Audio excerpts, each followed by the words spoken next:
Hello everybody and welcome back to my channel. This is video number 2 in the series regarding everything to do with my live gigs. And today we are going to talk about something very low tech, as simple as putting on a shirt, and that is protecting your gear. Now most people protect some of their gear, such as the type of gear you put in a rack. For example, something like this. Oh, look. Typical stuff you put in a rack. Amplifiers, effects processors, mixers. These types of racks are very good to protect your gear, easy to transport. Also, certain things that need to be wired together can sit together in a rack and save you the time to do this at the gig. So in my rack, I have a couple of wireless units, in-ears for guitar, my mixer.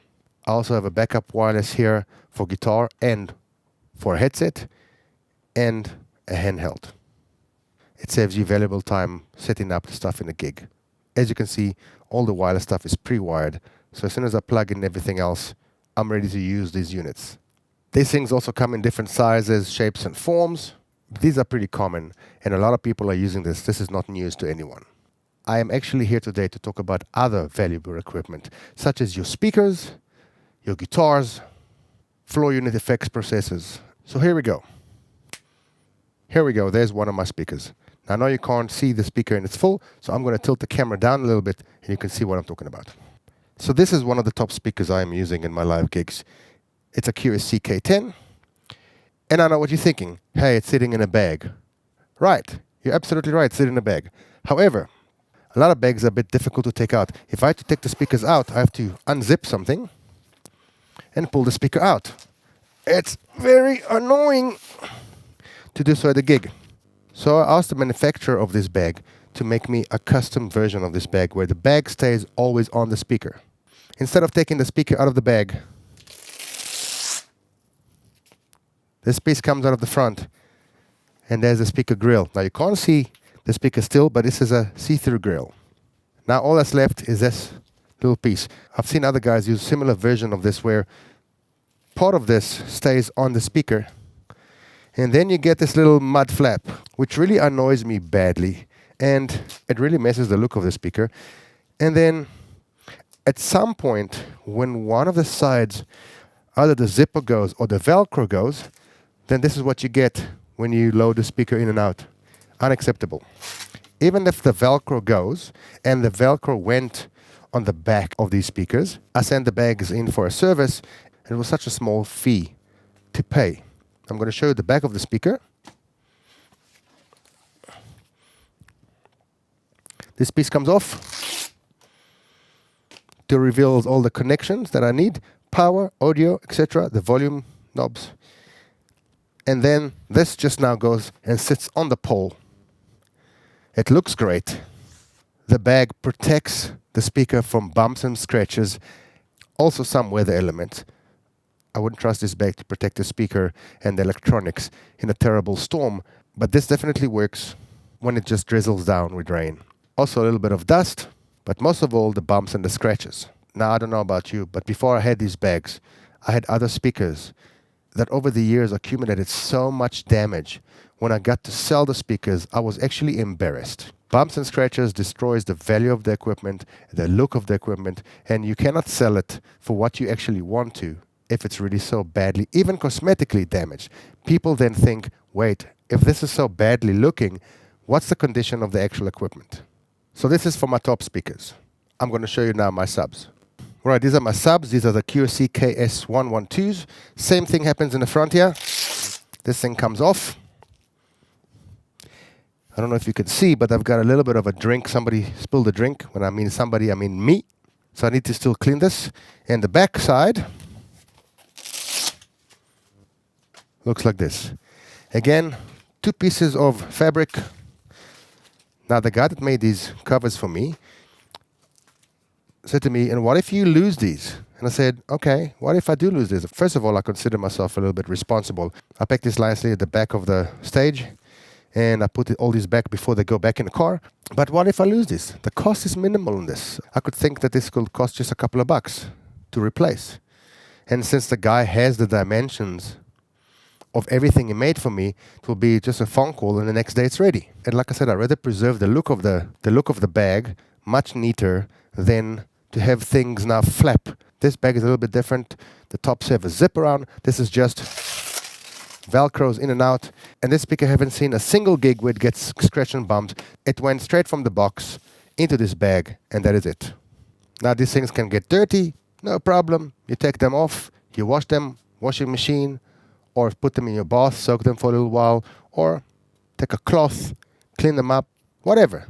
Easy to clean, easy to maintain, so when the Velcro goes, it's easy to replace. The Velcro went on the back of my top speakers because it's very, very narrow strips. It cost me 50 Rand per bag to service every bag and re-Velcro the back. Now I'm going to talk to you about pricing, what it costs me to make some of these bags. Again, these are custom made. You don't buy them off the shelf. So the subs cost me 1,000 Rand per sub. The tops cost me 800 Rand. Now by comparison, the subs cost about 40,000 each and the tops cost about 24,000 each. That's a lot of money to compromise compared to not having these bags made, scratching and bumping them. So first of all, they stay looking great for a long time. Even if you do incur some minor cosmetic damage, you don't even see them on the speakers. And when it's time to sell the speakers, you sell them with a bag.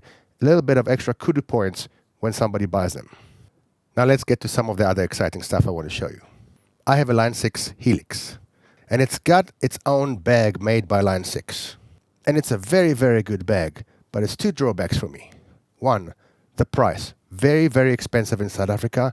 Number two, it doesn't have everything that I wanted it to have. While it protects the Helix very well, and it's got some nice compartments, it didn't solve some of the problems that I wanted it to solve.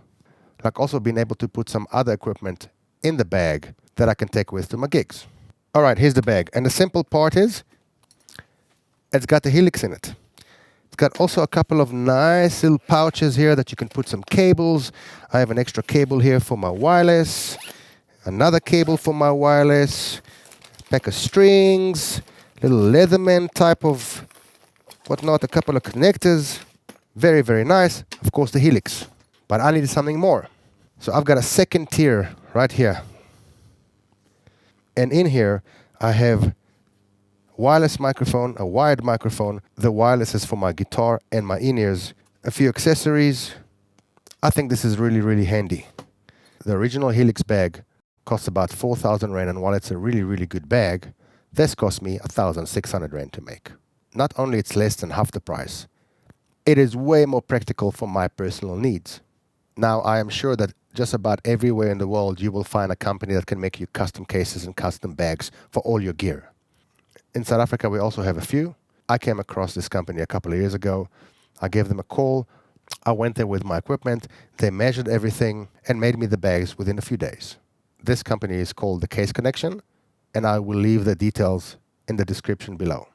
There are a couple of other things I thought worth mentioning, so I'm going to show you. First and foremost, this guitar bag may look ordinary, but actually it's not. It's a double guitar bag by the company Ibanez that makes the guitars. I've got two pouches here, one in front and one in the back. They both carry my guitars.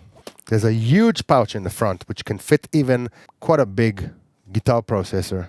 There's a zip in the middle that actually splits it into two separate guitar bags. It's actually amazing. And then two straps in the back, so when you go to a gig, you strap this on.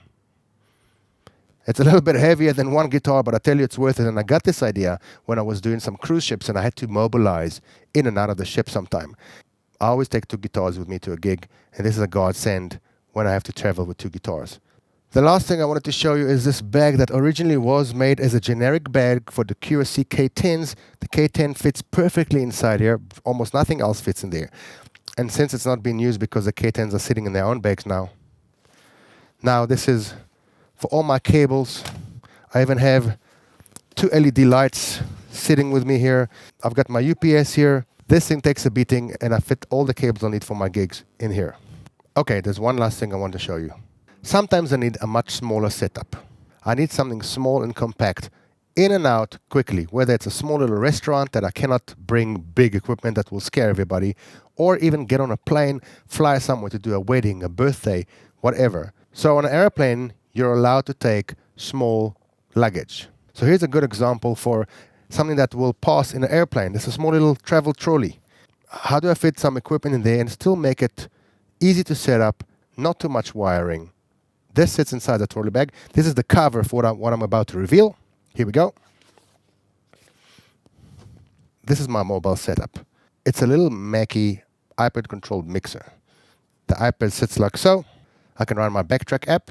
All the actual sound properties I can control with the app that comes on the iPad. This side I have a vocal processor because this mixer doesn't offer advanced processing like normal digital mixers. Also I need the phantom power for one of my condenser microphones, and this mixer doesn't offer it.